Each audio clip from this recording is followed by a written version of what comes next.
to those who say that without God there can be no morality. You are to ask yourself two questions. You are to name a moral action undertaken, or a moral and ethical statement made by a believer. I dare say you can do it. You are then to say that you can not imagine a non-believer making this moral statement or undertaking this moral action. Can you think? Can you now think? Can any of you think? You don't have to answer now. You have all night, and you have my email. And I've done this with everyone from the Archbishop of Canterbury to even lower people. You name me the ethical and moral actional statement that a believer can make and an unbeliever cannot, and there's a prize. And I'll tell you about that later.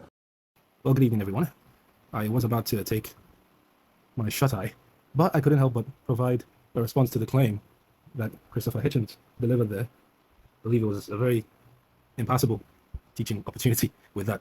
So essentially, the summary of his arguments was that it is not possible to have no moral action that, or rather, it's not possible to have one moral action that only a believer can do, whereas every non-believer cannot do it, which is essentially his wager to the global theistic world, which is a hell of a claim, but we're going to see how that stands up under scrutiny and examination.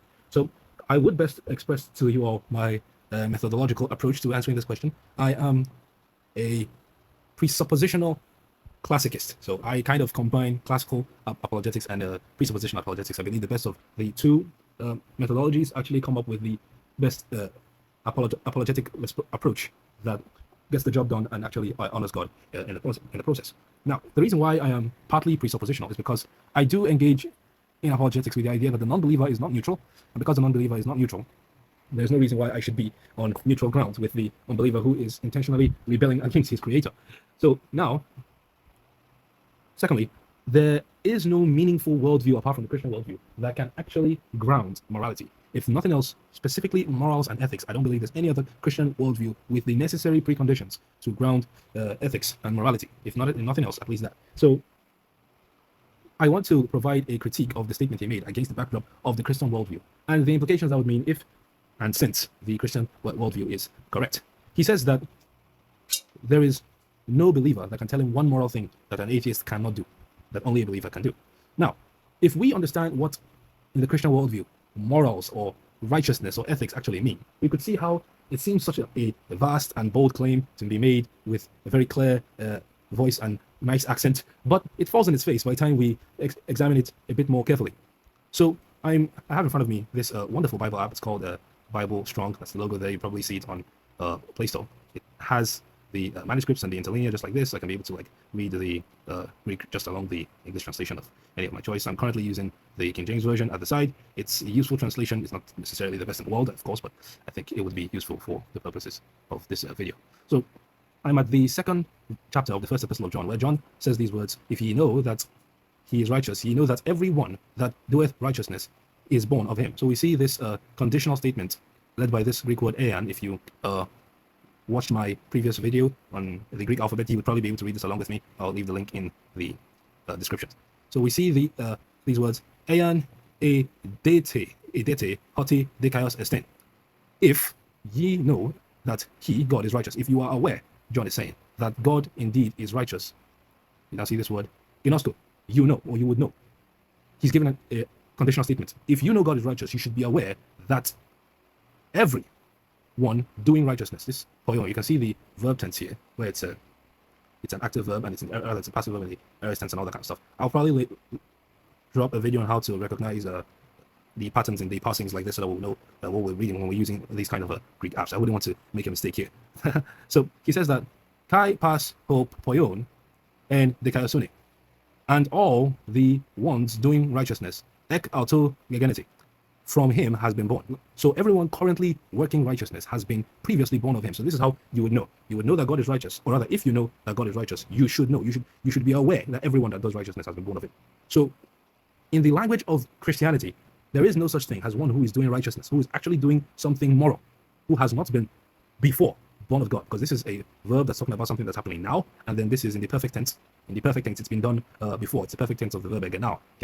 So everyone currently doing righteousness has been previously born of God. So even from this verse alone, if we take the Christian worldview seriously, the statement that Christopher Hitchens made falls on its face, because it's not possible to do an action that is righteous while being in the flesh. Because what? God is righteous. And for somebody to do righteousness in this sense, in the true sense, means you're doing an action that conforms to him.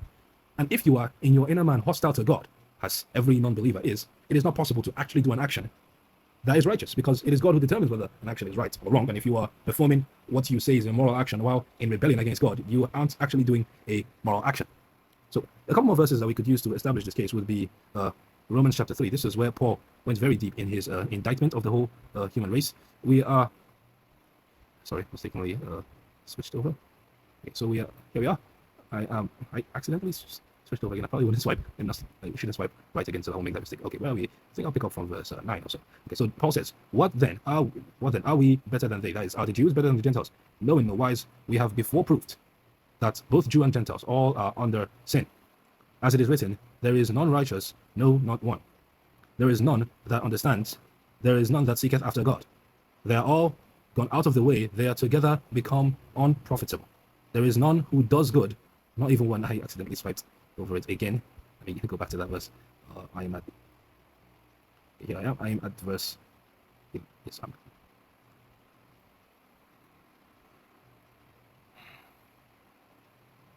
So we are at Romans chapter 3. I'm reading from verse 9. I probably should reduce some of the tabs here. Yeah, this will make it a bit easier to read. Okay. So we're at verse 9 of Romans chapter 3. What then? Are the Jews any better off? No, not at all. We have already charged that all, both Jew and Greeks, are under sin. As it is written, there is none righteous, no, not one. There is none who understands. There is none who seek for God. No one seeks for God. All have turned aside. Together they have become worthless. No one does good, not even one. So this is the particular text where I would be looking critically into. So see the statement here. Before it says that nobody does good, not even one. It says, they have all turned aside. Together they have become worthless. Look at the word that's used in the Greek.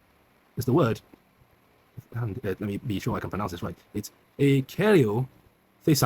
Yes, akeriothesan. Akeriothesan from this word akerio. So now, the word kerio means to have use or to have a profit.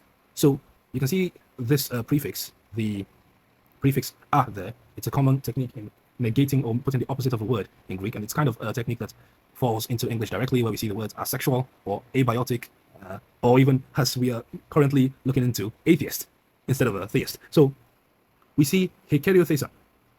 They have become useless, good for nothing. Morally speaking, all human beings have become good for nothing. So if we are in that state, left in that state, is it possible we would be actually able to perform a righteous action, an action that will really be moral? Of course not. If we take the claims of the Christian worldview seriously, we can't see such a thing. Which is why, again, the statement of Christopher Hitchens there will fall on his face. Of course, the objection, oh, I don't care, you're using the Bible, you're using the Bible, you're using the Bible. You're using your own authority. I'm using mine. But the difference is this. I'm giving you a reason why you are to take it seriously. On atheism, there's no reason why I can't even use this, because there is no possible meaningful discourse on atheism in the first place. But then again, provided the idea that, my pen just came over the screen, provided that God actually created you, then it is he who determines whether something is a righteous action or not a righteous action. Okay, the last verse I'll go to would be, no, not that. Check my tabs. Oh yeah, I have that already. The book of Isaiah, chapter 64. We probably have this recited. We see the prophet in his, this is the period of lamenting at the end of his book, towards the end of his book, where he says, but we are all as an unclean thing, and all our righteousness are as filthy rags, and we all do fade as a leaf, and our iniquities, like the wind, have taken us away. So, see the Hebrew words here. So, this is, now, my Hebrew is nowhere even close to the novice level of my Greek, so I probably am learning along with you here. But the one thing I do know is this word used for filthy rags here, it actually is the word that means menstrual cloth. Yeah, it was actually an act of censoring in the English translations to render it as filthy rags. So that is how abhorrent, awful our righteousness is before God. And it makes sense if really we are all good for nothing, as Paul says. If we are all good for nothing, together become worthless, there's no way from us, from our nature, who would possibly perform an action that God would deem morally good. There will always be a motive or an incentive or an intent that would be perverse and corrupts the action. The only way we could possibly even perform even a scintilla of righteousness is what was prescribed by the Apostle John, that we ought to have been born of him. God is righteous, so the only people who are righteous are people that have been born of him. Now, the atheists out there are not going to like this response because I provided an exegetical response. But then again, the fact is this: if the Christian worldview is correct, which in separate videos I would be able to provide meaningful reasons for why the Christian worldview is correct. Even in this video, I'm not necessarily asserting it. I did provide a bit of a response to that because of the fact that there is no other worldview that could meaningfully describe ethics in any way, and I'm going to die on that hill. If the Christian worldview is actually correct, then there is no way you can perform a righteous act while being a hater of God, while still being in sin. So, yeah, sounds very deep and smart when he initially said it, but nah, there was not much real thought or intent put behind such a statement, which is why we all must be born again, as Jesus said, and may the grace of God help us all. So essentially, the answer to Christopher Hitchens' question, his wager, is forget one. There is none. There is absolutely no possible way a non-believer, one who has not been born from him, who is righteous, can possibly do something that's righteous. Again, like, this should be clear. Once you understand you're dealing with the idea of a created world, if the world was created by somebody, he determines what's right and wrong, and he has determined that it is only those who are born of him that can even do righteousness. I hope this response has been meaningful and helpful to you all. Comment down whatever you'd like me to treat in future videos or respond to, but that would be all for today. Grace be with you all.